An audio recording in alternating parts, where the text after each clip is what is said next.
O ano é 2015, você, seus amigos e seus familiares se deparam com vídeos assustadores de execução do Estado Islâmico. Eles são notícias, nos jornais e na internet, mas já faz tempo que a gente não ouve falar deles. Afinal, que fim levou o temido Estado Islâmico? O ISIS declarou-se um califado em 2014, tornando-se o grupo terrorista mais famoso do mundo e controlando quase um terço da Síria e 40% do Iraque, com dezenas de milhares de soldados.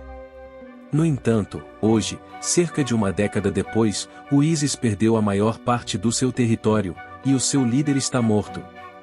A ascensão e queda do ISIS foram eventos definidores do início do século XXI. Desde suas origens no Iraque após a invasão liderada pelos Estados Unidos até sua derrota eventual na Síria, o grupo causou estragos e destruição em toda a região, chamando a atenção internacional e condenação. Mas o que levou à sua ascensão e o que causou sua queda? Para entender a ascensão do ISIS, precisamos olhar para o contexto mais amplo da região. O ISIS surgiu como uma ramificação da Alameda Qaeda no Iraque em 2004, fundada por Abu Musab al-Zarqawi. O vácuo de poder deixado pela derrubada de Saddam Hussein e do Iraque criou um terreno fértil para o extremismo e conflitos sectários. Desapareceu sob pressão dos Estados Unidos durante a invasão de 2003, mas ressurgiu em 2011 devido aos vazios de poder que surgiram na Síria e no Iraque durante a Primavera Árabe. A Guerra Civil Síria criou uma dinâmica semelhante à de 2003, com várias facções lutando por controle e influência. Um dos fatores-chave na ascensão do ISIS foi a repressão brutal do regime sírio contra protestos pacíficos em 2011, desencadeando um conflito mais amplo. À medida que o conflito aumentava, vários grupos extremistas, incluindo o ISIS, emergiram e começaram a ganhar terreno. A ascensão do ISIS também foi alimentada pelo uso eficaz de mídia social e propaganda, que ajudaram a atrair recrutas de todo o mundo. Sua ideologia extremista, que combinava uma interpretação literal das escrituras islâmicas com uma abordagem brutal e intransigente para com qualquer um que se opusesse, tornou um imã para jovens descontentes, homens e mulheres, que se sentiam marginalizados ou oprimidos. O Estado Islâmico queria criar um califado e impor sua versão da lei islâmica nos territórios que controlava. Utilizou as redes sociais e a propaganda para recrutar novos membros e divulgar sua mensagem. Suas táticas brutais, como a decapitação de reféns, tinham como objetivo criar medo e intimidar seus inimigos.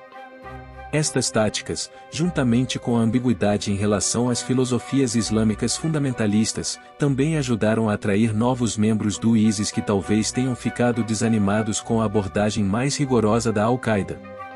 Além disso, ao contrário dos grupos terroristas típicos, o ISIS detinha um território enorme, tinha dezenas de milhares de soldados e lutava contra forças militares. Na verdade, a produção de petróleo e o contrabando eram a forma como o grupo ganhava a maior parte do seu dinheiro, funcionando efetivamente como um Estado. Os Estados Unidos nunca tinham enfrentado este tipo de terrorismo antes. Eventualmente, os Estados Unidos começaram a atacar a produção de petróleo e os pontos de distribuição, tratando-o mais como uma guerra entre Estados.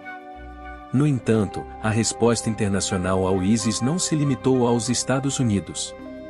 Uma coalizão de países liderada pelos Estados Unidos lançou uma campanha militar contra o ISIS e forneceu apoio às forças locais, como os curdos liderando as Forças Democráticas Sírias, CSDF, que lutaram contra o grupo no terreno. A resposta internacional ao ISIS desempenhou um papel crítico na sua queda eventual. Apesar do sucesso inicial do grupo, ele acabou sendo derrotado no campo de batalha, perdendo suas participações territoriais na Síria e no Iraque. O ISIS sofreu uma grande derrota na Batalha por Kobani em 2015, marcando o início do seu declínio.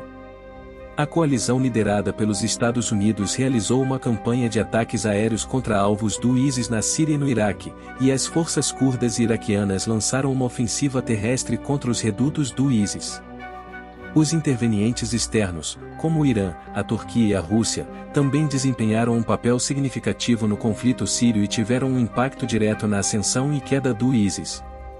O conflito sírio foi amplamente visto como uma guerra por procuração, com várias potências regionais e globais apoiando diferentes lados no conflito. A Turquia desempenhou um papel fundamental no apoio às forças da oposição síria, incluindo muitos grupos que mais tarde se fundiram com o ISIS. As cidades fronteiriças turcas serviram como porta de entrada para combatentes estrangeiros entrarem na Síria, e houve alegações de que a Turquia fez vista grossa ao contrabando de armas e petróleo pelo ISIS. O Irã forneceu apoio militar e financeiro ao governo sírio, que lutava contra o ISIS e outros grupos de oposição. O apoio do Irã incluiu o envio de tropas para fornecimento de equipamento militar, treinamento e assistência financeira. Milícias apoiadas pelo Irã, como o Hezbollah libanês e as forças de mobilização popular iraquianas, desempenharam um papel significativo na derrota do ISIS em muitas partes da Síria. A Rússia interveio no conflito sírio em 2015, apoiando o governo sírio e lançando uma campanha militar contra o ISIS e outros grupos de oposição. A intervenção militar da Rússia, que incluiu ataques aéreos e o envio de tropas e equipamentos, ajudou a virar a maré do conflito a favor do governo sírio e contribuiu para a derrota do ISIS em muitas partes da Síria.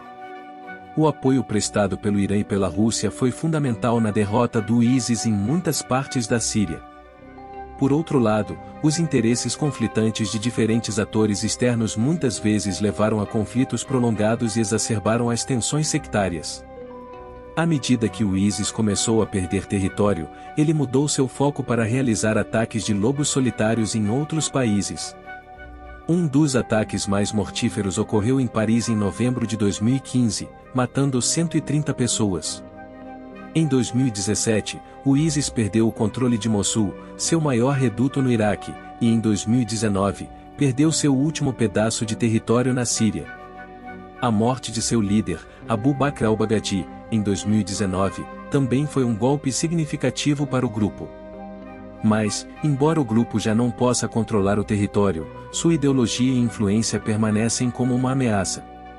Além disso, a derrota do ISIS não abordou as condições subjacentes que levaram à ascensão do grupo. Muitos dos fatores que contribuíram para o sucesso do grupo, como o sectarismo e a marginalização dos muçulmanos sunitas, permanecem sem solução no Iraque e na Síria. Combinado com os conflitos em curso no Iêmen e na Líbia e a instabilidade política e econômica que assola a região, existe um risco real de que novos grupos extremistas possam emergir para preencher o vácuo de poder deixado na sequência da derrota do ISIS. Esse foi o vídeo de hoje, obrigado por assistir e até a próxima.